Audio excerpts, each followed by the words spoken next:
hablar de esto con el economista y consultor Roberto Kachanowski. ¿Cómo está, Roberto? Un gusto tenerlo aquí conectado para toda Latinoamérica con DNews.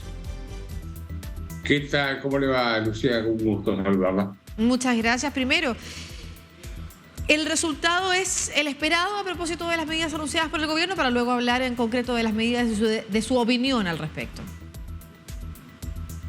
A ver, el gobierno en realidad está negociando con el Fondo Monetario Internacional en este momento. Es una negociación eterna, porque nunca siempre están por cerrar el acuerdo y nunca lo cierran. Lo cierto es que ahora, a fin de mes, el 31, el lunes que viene, Argentina tiene que hacer otro pago. Todavía no se cerró el acuerdo y por lo tanto no hay reservas en el Banco Central para poder hacer ese pago. Correría el riesgo Argentina de entrar en default con el Fondo Monetario Internacional. Veremos, creo que no va a ocurrir eso, pero de todas formas es algo que está pendiente. Claro, porque el domingo habían anunciado un pequeño acuerdo ya con el Fondo Monetario Internacional. Sí, en realidad cuando uno lee el comunicado del sitio del Fondo Monetario Internacional, dice que hay un principio de acuerdo, pero esa cosa difusa que suele difundir el Fondo Monetario Internacional, que dice pero no dice nada al final, ¿no es cierto? Lo único concreto es que se habla de 5.300 millones o 5.340 millones de dólares que le daría a la Argentina, no más que eso, como para que le pague lo que le tiene que pagar. O sea, el fondo es un asiento contable. Me debes 10, te doy 10, dame los 10 y se cancela la deuda. Ahora, lo que anunciaron fue básicamente un aumento de impuestos. Como no quiere devaluar el gobierno de cara a las elecciones, recordemos que Massa, el ministro de Economía, es ministro de Economía y candidato a presidente al mismo tiempo. ¿Sí? Se acomoda la cosa a su antojo o a su conveniencia, vamos a ponerlo de esta forma.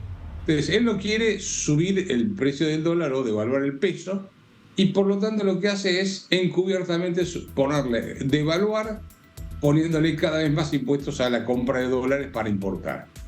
Y el ajuste del tipo de cambio para algunas importaciones es una cuestión muy marginal y menor que no va a tener mucha relevancia en el ingreso de dólares. Ahora, considerando que el dólar... Perdón, continúa. No, está. Es que me importa lo que usted iba a decir. Lo que él hace básicamente es frenar la salida de dólares. No estimula el ingreso de dólares. O sea, no adopta medidas como para que ingresen dólares. Acá el problema no es que faltan dólares. Faltan dólares al tipo de cambio artificial que el gobierno estableció. A ver, tipo de cambio. Tenemos como 20 tipos de cambio diferentes en Argentina en este momento. Así que se hace difícil hablar del tipo de cambio, ¿no? Claro. Sí, perdón, yo lo interrumpí cuando me iba a hacer una pregunta. Tenía que ver justamente con lo mismo, con la importancia que tiene el dólar también en Argentina, donde el peso está muy devaluado. La mayoría de la gente lo que quiere efectivamente es que le lleguen dólares. Y desde ese punto de vista, ¿cómo golpea también entonces al bolsillo de los argentinos lo que está pasando?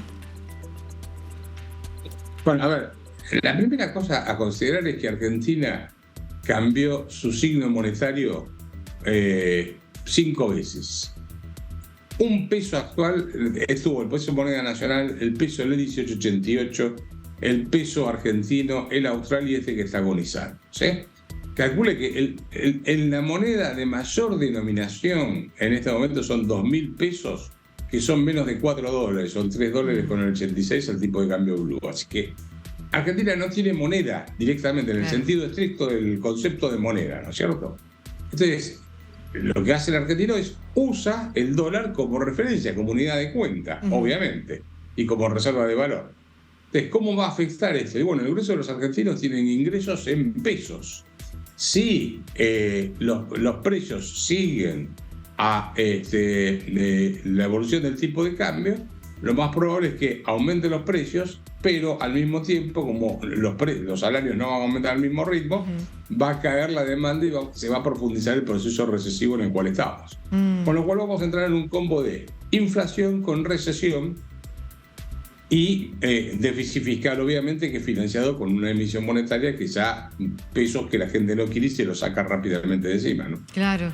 Estábamos recién viendo, de hecho, el informe que entregaba el Fondo Monetario Internacional, las proyecciones para el resto del 2023 y 2024.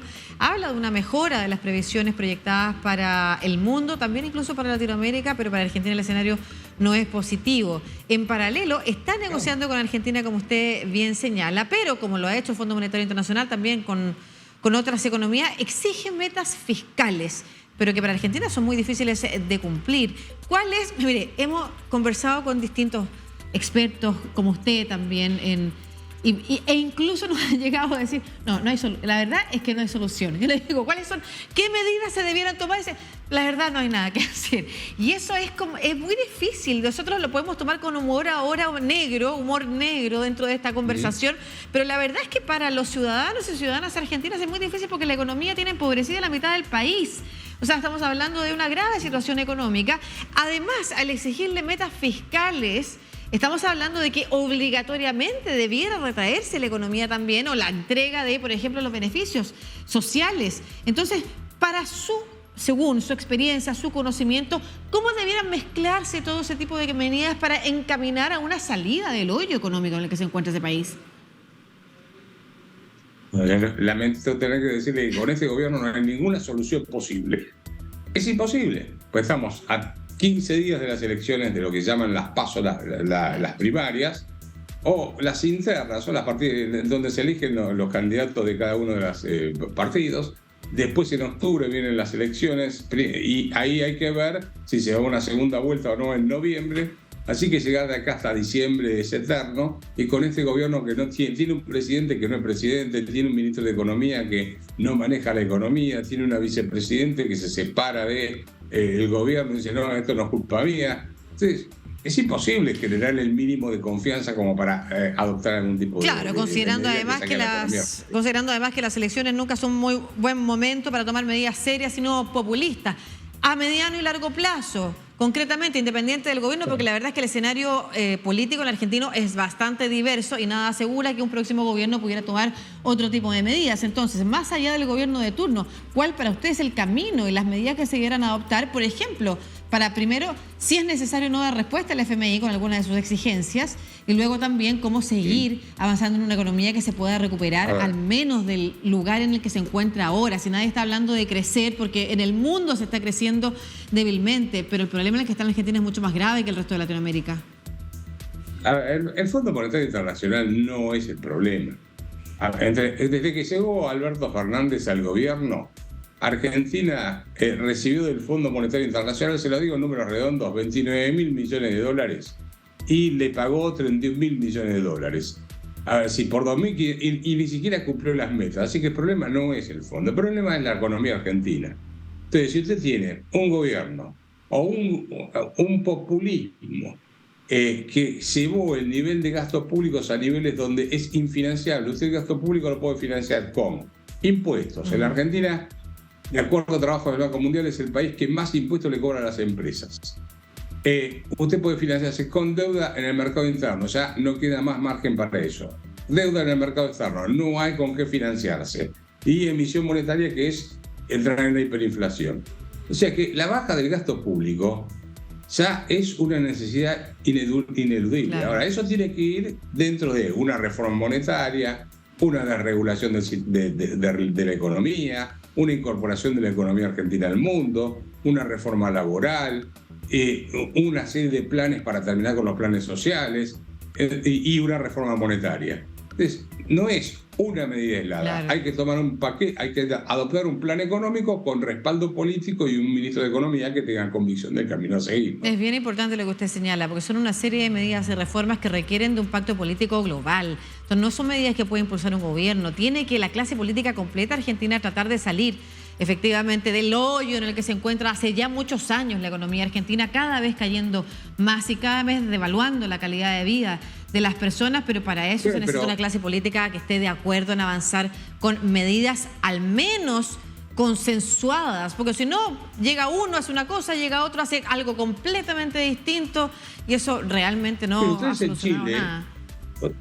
Ustedes en Chile tuvieron una serie de reformas bajo el gobierno de Pinochet, pero después las continuaron, no fue que porque las hizo Pinochet las destruyeron, siguieron. O sea, se llegaron a acuerdos políticos, claro.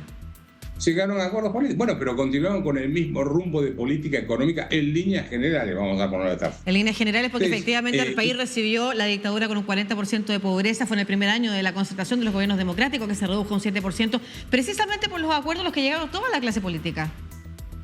Por eso digo, sí, hay un acuerdo de una gran parte de la dirigencia política de que el rumbo es incorporarse al mundo, atraer inversiones, de regular la economía, cambiar la legislación laboral, etcétera, etcétera. Y bueno, entonces Argentina puede salir adelante, como salió adelante Irlanda, como salió adelante España, como salió adelante los países del sudeste asiáticos y tantos ejemplos que uno puede tomar, ¿no? No hay que inventar nada acá. La receta está en el mundo. Lo que pasa es que acá siguen colgados de la imagen de Evita, de Perón y no sé cuánta historia de hace 70, 80 años para atrás. Claro, para que cada uno mueva emociones, termine generando una cuota de poder que le permita estar en un momento haciendo lo que usted señala, ¿no es cierto? Teniendo un apoyo popular para medidas, ratificado con medidas populistas, es decir, la posibilidad de efectivamente lograr que Argentina se le redondeo rápido. Argentina, desde que entró en 1983 de vuelta a la democracia hasta ahora, triplicó el gasto en planes sociales o en lo que se llama gasto social. Sin responsabilidad fiscal. Educación, jubilaciones, etcétera. Y nunca tuvimos tantos pobres, tantos indigentes y tanta desocupación como ahora. Claro, porque esas medidas tienen que hacerse con responsabilidad fiscal, que es parte de los acuerdos que incluso, como usted señalaba ya el ejemplo de Chile, incluso dentro de los acuerdos constitucionales, por ejemplo, de las dos constituciones o intentos constitucionales hechos en el último año, las fuerzas políticas no claudican en aquello. Cualquier avance social tiene que ser con responsabilidad fiscal y eso es importante. Muchas gracias, Roberto Kachanowski, consultor económico, conversando sobre la situación del dólar en Argentina y las medidas que ha tomado el gobierno. Difícil momento, en todo caso, como señalábamos, las elecciones para poder salir adelante en acuerdos políticos. Que esté muy bien. Un pase lindo. Hasta luego.